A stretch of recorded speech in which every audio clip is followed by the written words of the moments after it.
began with actions that were never meant to matter. Arguments dismissed as jokes. Messages sent without thinking. Decisions made in seconds, by people who never imagined they would echo beyond the moment. There was no plan to kill anyone. No intent to harm. No awareness that ordinary behavior was about to intersect with systems designed for emergencies. By the end of each story, someone would be dead. Not because they committed a crime. Not because they fought back. But because a chain of events was set in motion, and once it started, it could not be stopped.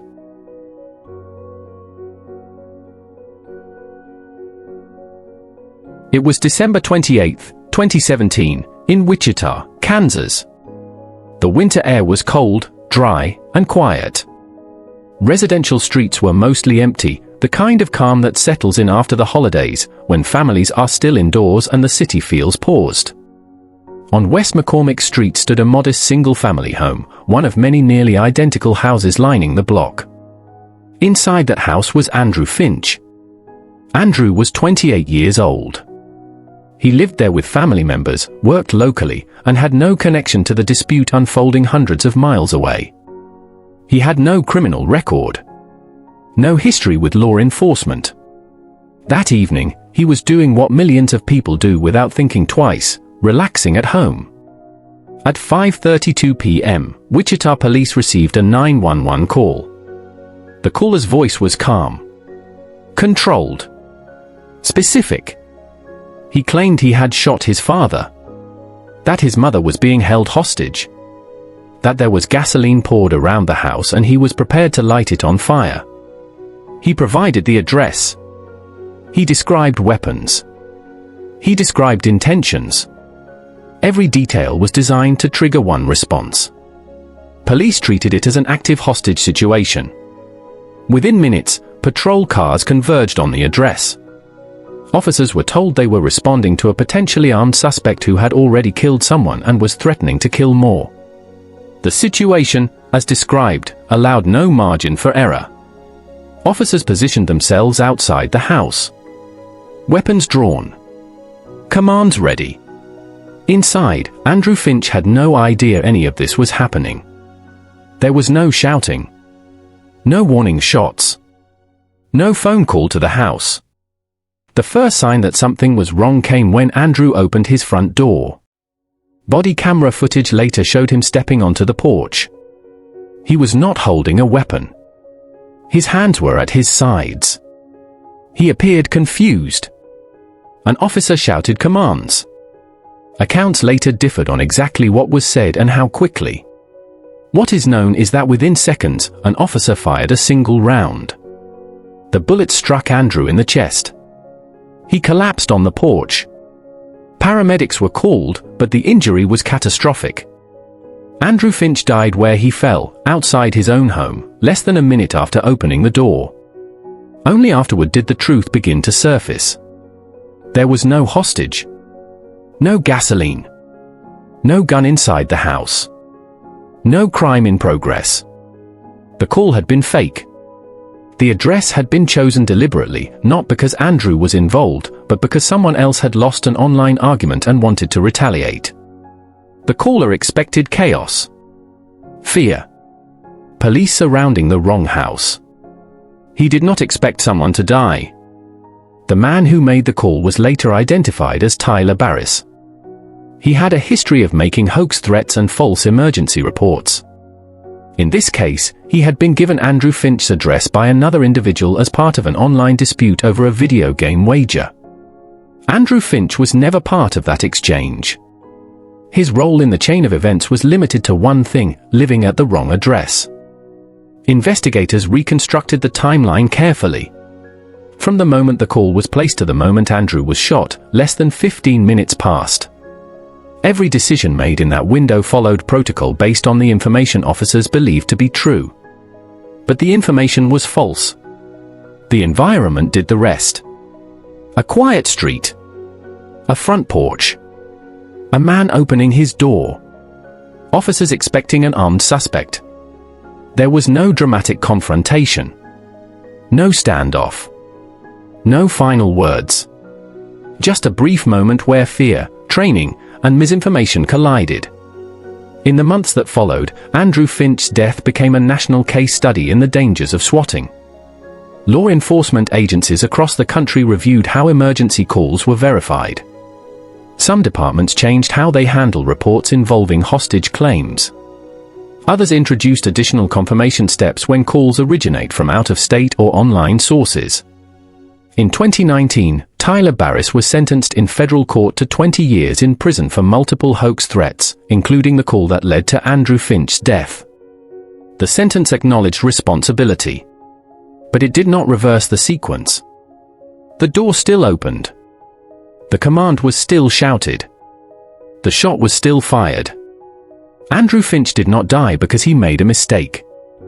He did not escalate a situation. He did not provoke violence. He died because a lie was believed long enough to become real. A prank intended to frighten someone else passed through dispatchers, radios, and patrol cars until it reached the one person who had no idea he was part of the story at all. And by the time the truth arrived, it was already too late.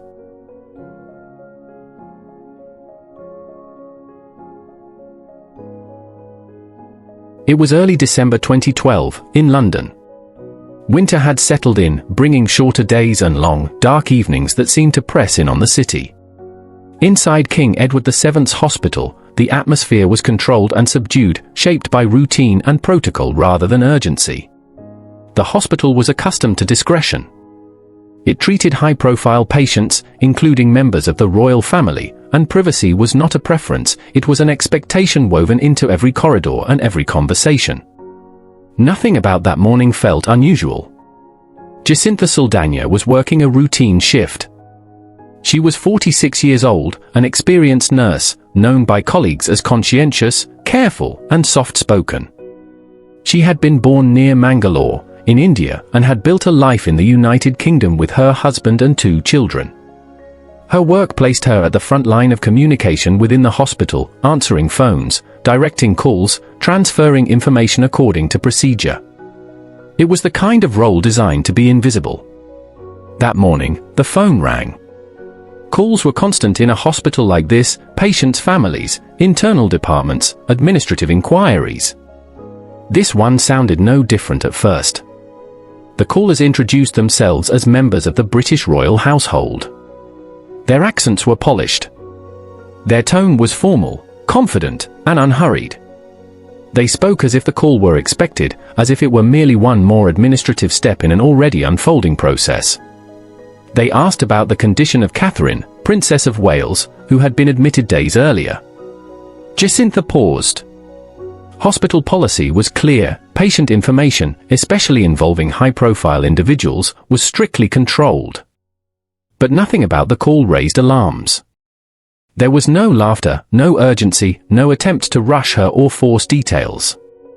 It sounded official. It sounded internal.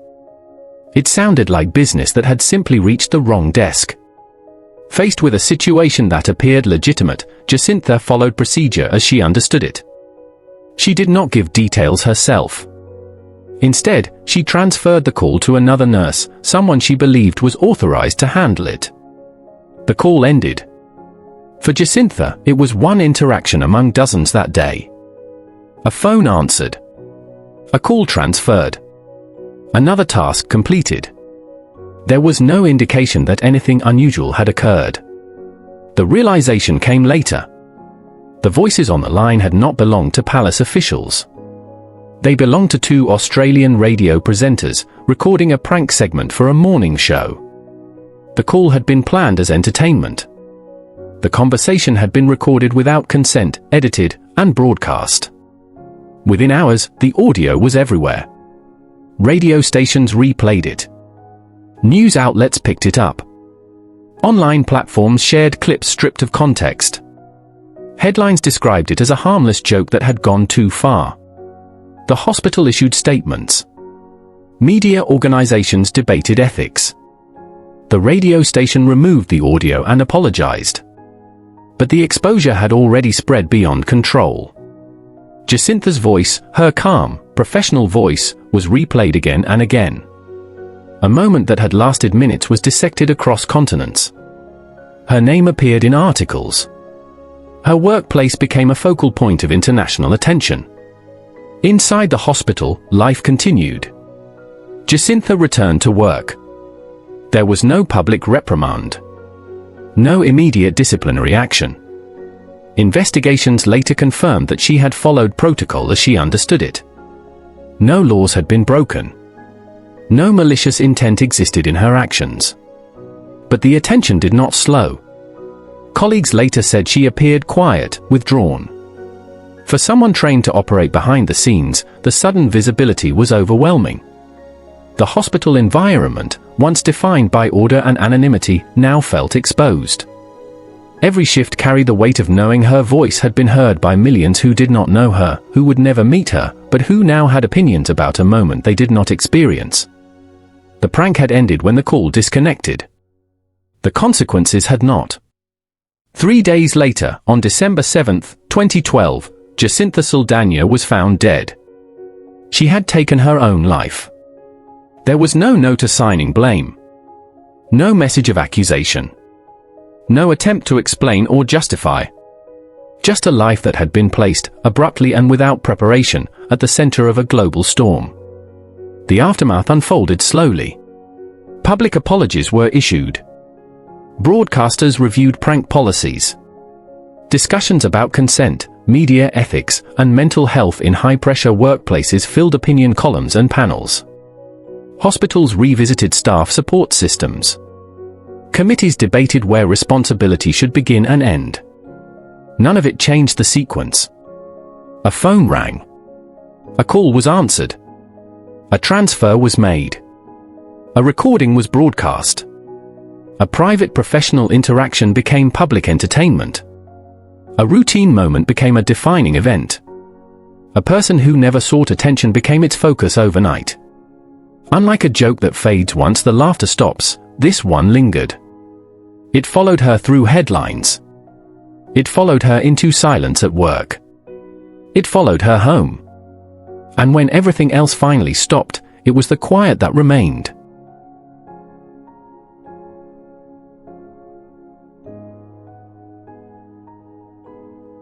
On the night of October 20, 2004, Boston was electric. For the first time in 86 years, the Red Sox had clinched the American League Championship. A drought that had defined generations of fans was finally over. The weight of history lifted all at once, and the city responded instinctively. Crowds poured into the streets. Car horns blared without pause. Bars overflowed. Windows rattled.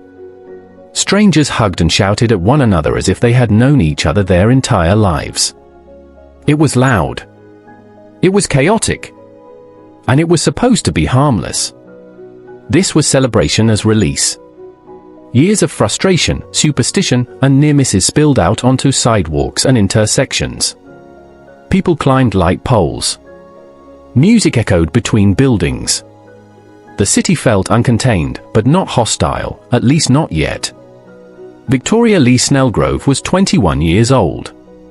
She was a journalism student living in Boston, moving through the city the way students always do, on foot, between friends, between neighborhoods, between moments that blur together. That night, she joined the crowds near Kenmore Square, close to Fenway Park, where celebration had reached its peak. She wasn't there to provoke anything. She wasn't there to confront police. She was there because everyone was. By midnight, the mood had begun to change. The density of the crowd increased. Movement became harder. What had been cheering started to edge toward shouting. Bottles were thrown, not constantly, not everywhere, but often enough to register. Glass shattered on pavement. The sound of celebration mixed with the sharper sounds of disorder. Police units moved in. Their objective was not to stop a riot, but to keep one from forming. Officers had been briefed on crowd control measures meant to create distance and restore order before the situation escalated further. Among the tools available were so-called less lethal weapons, devices designed to disperse crowds without causing lasting injury. The intent was control. The expectation was compliance. Victoria was not part of any confrontation. Witnesses later said she was standing with friends, several yards away from the front edge of the crowd. She was not throwing objects, not shouting at officers, not pushing forward. She was watching, observing the scene as it unfolded, the way someone trained to notice details might. As police advanced, tension rose in small, uneven bursts. The crowd shifted backward in places, forward in others. Sound bounced unpredictably through the open space. Then, in the middle of that movement, an officer fired a pepper spray projectile from a launcher aimed toward the crowd. The device was intended to burst on impact, releasing chemical irritant to force people to move back. It was classified as less lethal, used under the assumption that even if it struck someone directly, the outcome would not be fatal. Instead, the projectile struck Victoria in the eye. The moment was instantaneous. There was no warning, no chance to react. 1 second she was standing, the next she was collapsing onto the pavement. Friends screamed for help. People nearby froze, unsure of what had happened or where the danger now was. Medics and officers pushed through the confusion. Victoria was unconscious when they reached her. She was rushed to a nearby hospital as the crowd continued to surge and break apart around the scene. Inside the emergency room, doctors quickly realized the injury was far more severe than it appeared from the outside. The projectile had caused massive blunt force trauma.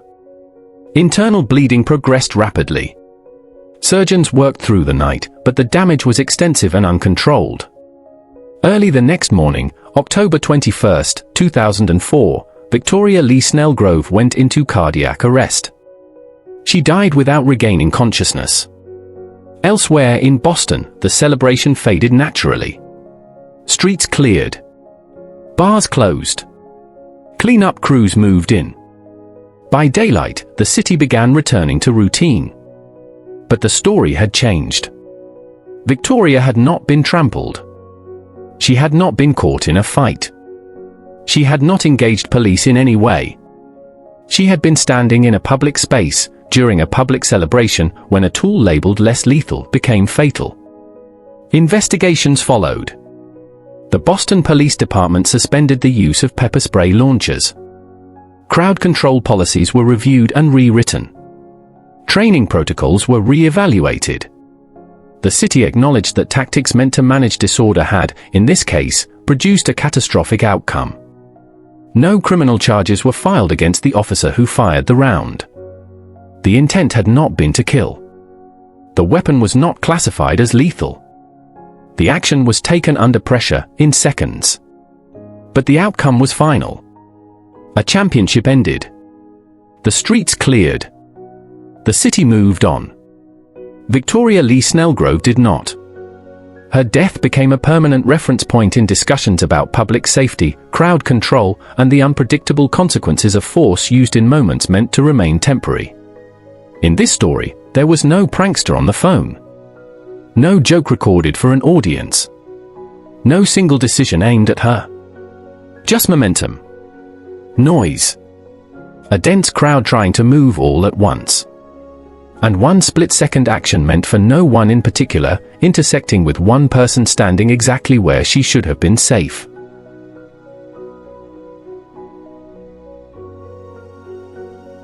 Conrad Roy III was 18 years old. He lived in Massachusetts, moved between school, home, and the small routines of teenage life that often pass unnoticed. He attended classes. He spent time online. He thought about the future in fragments rather than plans. To the people around him, nothing about his days appeared extraordinary. Internally, it was different. Conrad struggled with depression and anxiety. These were not hidden conditions. He spoke about them openly to people close to him. He described the weight he felt, the fear that came without warning, the sense that his own thoughts could turn against him without notice. He sought reassurance wherever he could find it. He looked for certainty in moments when his own mind offered none. Much of that reassurance came through his phone. Conrad was in a relationship with Michelle Carter, a teenager living miles away. They did not see each other often. Instead, their relationship existed largely through screens. Text messages, phone calls, long digital conversations that stretched late into the night. Words filled the space where physical presence did not exist. For Conrad, those messages became more than conversation. They became structure. They became guidance. They became a stabilizing force when everything else felt unsteady. At first, the messages were supportive. Expressions of care. Attempts to help him push through difficult moments. Encouragement framed as concern. When Conrad expressed fear, he was reassured. When he doubted himself, he was urged to stay strong. Over time, the tone began to shift. Support turned into expectation. Encouragement became insistence.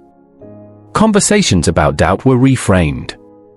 Fear was treated as something to overcome rather than something to pause and examine. Hesitation was met not with relief, but with pressure. The idea of ending his life, once tentative, uncertain, was revisited again and again, discussed as a possibility rather than a danger. There was no single message that caused what followed. No sentence that, on its own, sealed the outcome. Instead, there was accumulation. Hundreds of messages. Thousands of words. Repetition that slowly narrowed the space for hesitation. By July 2014, Conrad's thoughts no longer existed in isolation. They were reinforced, reflected back to him, shaped by another voice responding in real time. The line between internal doubt and external encouragement blurred. On July 12, 2014, Conrad drove his pickup truck to a parking lot in Fairhaven, Massachusetts. It was a quiet place. Unremarkable. Chosen not for significance, but for privacy. He parked alone. He turned off the engine. He sealed the cab as best he could. Then he connected a hose from the exhaust into the vehicle. Carbon monoxide began to fill the enclosed space. The process was slow. Invisible. Deceptively calm. At some point, Conrad panicked. According to later evidence, he exited the truck. He stepped out into fresh air. He broke the seal. He hesitated. For a moment, the sequence stopped. This was the pause. The moment where doubt reappeared. From a distance, through text messages, came instructions. He was told to get back in. The words did not come with urgency or panic. They came with certainty. With reinforcement of the plan. With reminders of promises already discussed. Conrad returned to the truck. He restarted the sequence. When Conrad Roy III was found the next day, he was dead from carbon monoxide poisoning. He was 18 years old. What followed was unlike the previous cases. There was no hoax call to emergency services. No police response unfolding in minutes. No environmental hazard waiting unnoticed. There were only words. Investigators recovered thousands of text messages exchanged between Conrad and Michelle Carter. The messages spanned months. In court, they were read aloud, one by one. Without tone. Without context. Without the emotional texture that had shaped them in real time. Reduced to text. The case centered on a question the legal system had rarely confronted directly. Can words, sent remotely, be considered an active force in someone's death? Prosecutors argued that they could. That encouragement, when persistent and specific, could cross from speech into action. That instructing someone to re-enter a deadly environment constituted participation. The defense argued the opposite. That responsibility could not be transferred through text messages. That free speech, however disturbing, was not the same as physical force. In 2017, the court ruled. Michelle Carter was convicted of involuntary manslaughter. The judge concluded that her actions, specifically instructing Conrad to get back into the truck, constituted reckless conduct that directly contributed to his death. She was sentenced to prison. The ruling sparked national debate. Some saw accountability for a form of harm that had gone unrecognized. Others saw a dangerous expansion of criminal responsibility. Many saw, for the first time, how digital communication could become inseparable from real-world outcomes. Conrad's death did not come from a single cruel message. It came from repetition, from reinforcement, from a steady erosion of resistance delivered through a device small enough to fit in a pocket. In this story, the system was not emergency services. It was not law enforcement. It was not crowd control. It was constant connection. A private channel with no off switch. No pause. No moment where the word stopped long enough for doubt to take hold. By the time silence finally arrived, it was permanent.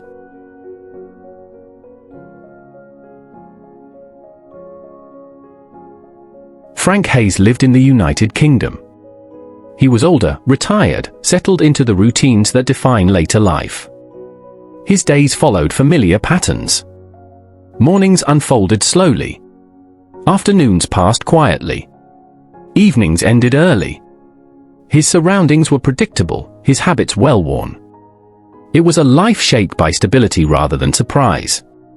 Friends and family later described him as steady, private, unremarkable in the way most people are when nothing is wrong. He wasn't reckless. He wasn't impulsive.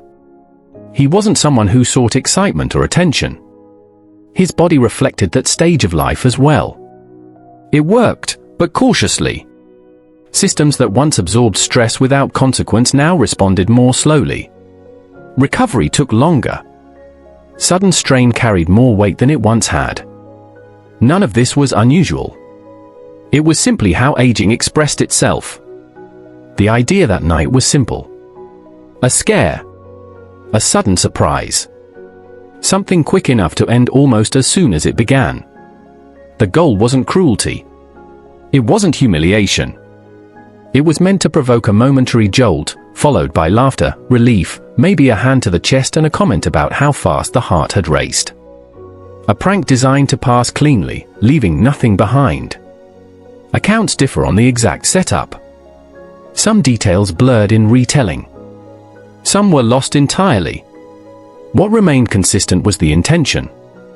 The moment was designed to startle, not to harm. No physical contact. No prolonged pressure. No attempt to push fear beyond a few seconds. The assumption was familiar and rarely questioned. That fear, if brief, is harmless. The body does not always agree. When the moment came, it lasted only an instant. A sudden stimulus. A spike of surprise. An involuntary response. Frank's body reacted before his mind could interpret what was happening. Adrenaline surged. Heart rate accelerated. Blood pressure spiked. The same automatic cascade that prepares the body to run, to fight, to survive. In younger systems, that surge burns off quickly. In older ones, it can overwhelm. There was no gradual escalation. No tightening in the chest that spread over minutes. No dizziness that hinted something was wrong. No window for interpretation. 1 second passed normally. The next, his heart failed. The response meant to protect him overloaded systems that could no longer compensate. Electrical rhythms destabilized. Blood flow faltered. The stress response, efficient and precise in emergencies, became catastrophic when there was nowhere for its energy to go. Emergency services were called. Those nearby recognized immediately that this was no longer a joke. The shift was abrupt, laughter replaced by urgency, confusion giving way to fear. Instructions were followed. Help arrived. But the damage had already been done. Frank Hayes died shortly afterward. There was no prolonged struggle. No drawn-out crisis. Just a moment that collapsed inward on itself. In the days that followed, the incident surfaced online. Details were simplified. Context fell away. The story circulated in fragments, headlines, posts, brief summaries stripped of nuance. It became an example, a warning, a talking point. Commentators debated prank culture. Viral scare challenges. The assumption that fear is temporary if no one is touched. Arguments formed quickly. Some dismissed the incident as rare. Others pointed to age, underlying health, Bad luck. The conversation moved outward, abstracted from the person at its center. But the sequence itself was simple. A surprise. A spike in adrenaline. A heart that could not recover. There was no malice involved. No prolonged psychological pressure. No environment layered with hidden hazards. No systems failed. No protocols misfired. No chain stretching across cities, institutions, or days. The distance between intention and outcome collapsed into a single moment. That compression is what makes this story difficult to process. There was no build-up to analyze. No warning signs to identify after the fact.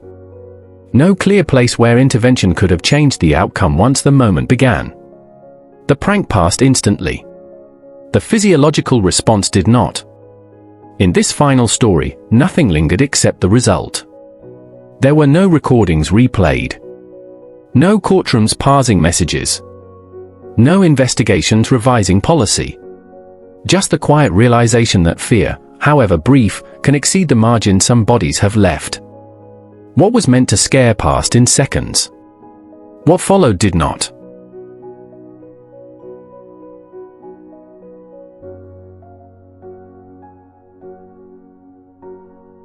Across these 5 stories, the details differ. A phone call believed. A voice broadcast. A crowd controlled. Words sent repeatedly. A scare meant to fade. None were meant to kill. None were designed to last. But each set something in motion that could not be recalled once it began. Not because anyone planned for death, but because ordinary actions collided with bodies, systems, and moments that had no room for error.